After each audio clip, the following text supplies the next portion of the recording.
your blood. Should put you to the door, you can but walk the 2 days back again and risp at the manse door. But I would rather hope that you shall be well received, as your poor father forecast for you, and for anything that I can, come to be a great man in time. And here, Davy laddie, he resumed, it lies near upon my conscience to improve this parting and set you on the right guard against the dangers of the world. Here he cast about for a comfortable seat, lighted on a big boulder under a birch by the track-side, sat down upon it with a very long, serious upper lip, and the sun now shining in upon us between 2 peaks, put his pocket-handkerchief over his cocked hat to shelter him. There, then, with uplifted forefinger, he first put me on my guard against a considerable number of heresies, to which I had no temptation, and urged upon me to be instant in my prayers and reading of the Bible. That done, he drew a picture of the great house that I was bound to, and how I should conduct myself with its inhabitants. Be supple, Davy, in things immaterial, said he. Bear ye this in mind, that though gentle-born you have had a country rearing. Dinna shame us, Davy, and dinna shame us, in yon great muckle house with all these domestics, upper and under. Show yourself as nice, as circumspect, as quick at the conception, and as slow of speech as any. As for the laird, remember he's the laird. I say no more. Honour to whom honour. It's a pleasure to obey a laird, or should be, to the young. Well, sir, said I, it may be, and I'll promise you I'll try to make it so. Why, very well said, replied Mr. Campbell heartily. And now to come to the material, or, to make a quibble, to the immaterial. I have here a little packet which contains 4 things. He tugged it as he spoke, and with some great difficulty from the shirt pocket of his coat. Of these 4 things, the first is your legal due, the little pickle money for your father's books and plenishing, which I have bought, as I have explained from the first, in the design of reselling at a profit to the incoming dominie. The other 3 are gifties that Mrs. Campbell and myself would be blithe of your acceptance. The first, which is round, will likely please you best at the first off go. But, oh, Davy laddie, it's but a drop of water in the sea. It'll help you but a step, and vanish like the morning. The second, which is flat and square and written upon, will stand by you through life like a good staff for the road, and a good pillow to your head in sickness. And as for the last, which is cubical, that'll see you, it's my prayerful wish, into a better land. With that he got upon his feet, took off his hat, and prayed a little while aloud, and in affecting terms, for a young man setting out into the world, then suddenly took me in his arms and embraced me very hard, then held me at arm's length, looking at me with his face all working with sorrow, and then whipped about, and crying good-bye to me, set off backward by the way that we had come at a sort of jogging run.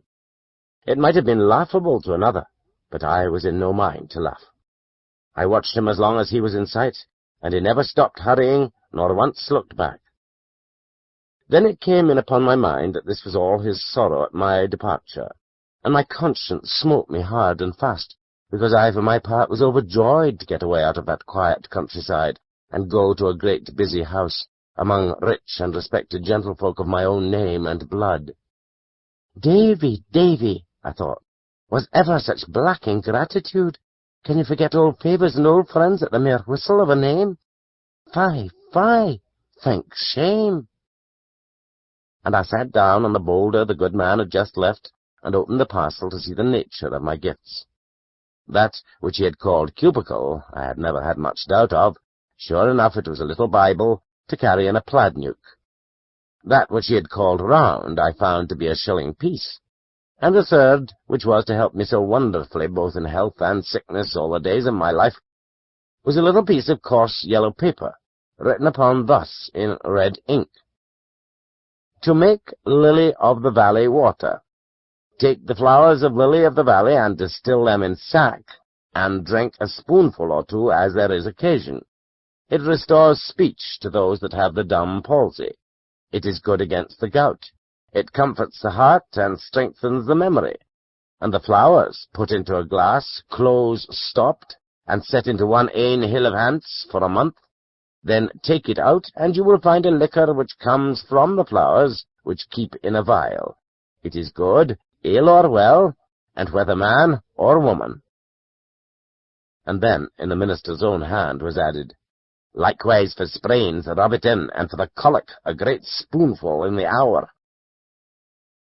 To be sure, I laughed over this, but it was rather tremulous laughter, and I was glad to get my bundle on my staff's end and set out over the ford and up the hill upon the farther side, till, just as I came on the green drove road running wide through the heather, I took my last look of Kirk Essendine, the trees about the manse, and the big rowans in the kirkyard, where my father and my mother lay.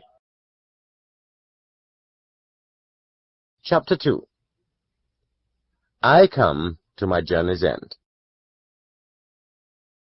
On the forenoon of the second day, coming to the top of a hill, I saw all the country fall away before me down to the sea, and in the midst of this descent on a long ridge, the city of Edinburgh smoking like a kiln. There was a flag upon the castle, and ships moving or lying anchored in the firth, both of which, for as far away as they were, I could distinguish clearly, and both brought my country heart into my mouth.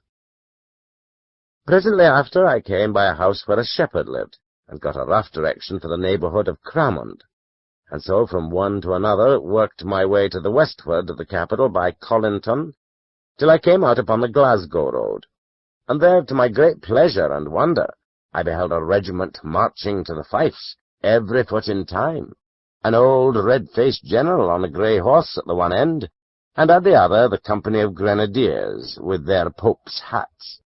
The pride of life seemed to mount into my brain at the sight of the red coats and the hearing of that merry music. A little farther on, and I was told I was in Cramond parish, and began to substitute in my inquiries the name of the House of Shaws.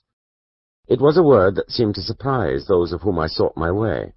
At first I thought the plainness of my appearance in my country habit, and that all dusty from the road, consorted ill with the greatness of the place to which I was bound. But after 2 or maybe 3 had given me the same look and the same answer, I began to take it in my head there was something strange about the Shaws itself.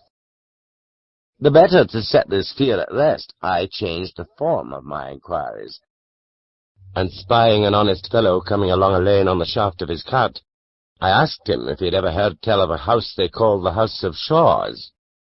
He stopped his cart and looked at me, like the others. "Aye," said he. "What for?" "It's a great house?" I asked. "Doubtless," says he. "The house is a big, muckle house." "Aye," said I, "for the folk that are in it?" "Folk!" cried he. "Are ye daft? There's nae folk there, to call folk." "What?" says I. "Not Mr. Ebenezer?" "Oh, aye," says the man. "There's the laird, to be sure, if it's him you're wanting. What like be your business, manny?" "I was led to think that I would get a situation," I said, looking as modest as I could. "What?" cries the carter in so sharp a note that his very horse started, and then, "Well, manny," he added, "it's nane of my affairs, but ye seem a decent-spoken lad, and if you'll take a word from me, you'll keep clear of the Shaws." The next person I came across was a dapper little man in a beautiful white wig, whom I saw to be a barber on his rounds, and knowing well that barbers were great gossips, I asked him plainly what sort of a man was Mr. Balfour of the Shaws. "Hoot, hoot, hoot," said the barber. "Nae kind of a man, nae kind of a man at all," and began to ask me very shrewdly what my business was. But I was more than a match for him at that, and he went on to his next customer no wiser than he came. I cannot well describe the blow this dealt to my illusions. The more indistinct the accusations were, the less I liked them, for they left a wider field to fancy. What kind of a great house was this that all the parish should start and stare to be asked the way to it? Or what sort of a gentleman that his ill fame should be thus current on the wayside? If an hour's walking would have brought me back to Essendine, I had left my adventure then and there, and returned to Mr. Campbell's. But when I'd come so far away already, mere shame would not suffer me to desist.